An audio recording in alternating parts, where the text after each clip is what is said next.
In today's video, I'm going to teach you how to get an API key in Mailerlite. By the end, you'll have a fresh token you can use to connect Mailerlite with your website, app, or automation tools, and you'll understand what each choice on the page means so you pick the right one for your needs. First, head to the Mailerlite dashboard. Make sure you're signed into the correct account and workspace so the key you generate matches the place you plan to use it. From the main dashboard, look for the integrations option. This is where Mailerlite groups all connection options, including its own APIs. Inside integrations, locate the Mailerlite API section.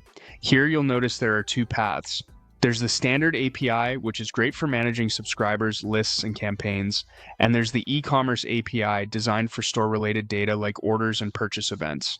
If you're connecting general email marketing tools, the standard API is typically the right choice. If you're syncing a shop to track sales and automate based on purchases, the e-commerce API is usually the better fit. Click Use an API for the option that matches your project. On the API page, select Generate New Token. This creates a secure token you'll use in your integrations instead of a username and password. You'll be asked to enter a token name. Choose a clear, specific label that helps you remember where this token is used, such as the project, environment, or tool name. Good naming makes it easy to audit or revoke a token later without breaking other connections. Next, tick the checkbox. This typically confirms you understand the token's scope and responsible use. Read any notes or terms that appear so you know exactly what access the token provides. Now click Create Token. Mailerlite will generate your unique token string. When it appears, click Copy.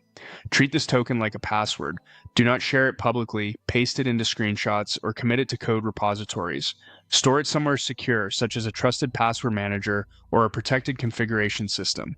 If someone gains access to it, they could interact with your account through the API. That's it. You went to the dashboard, opened integrations, chose the appropriate Mailerlite API, generated a new token, named it clearly, confirmed the checkbox, created it, and copied it securely.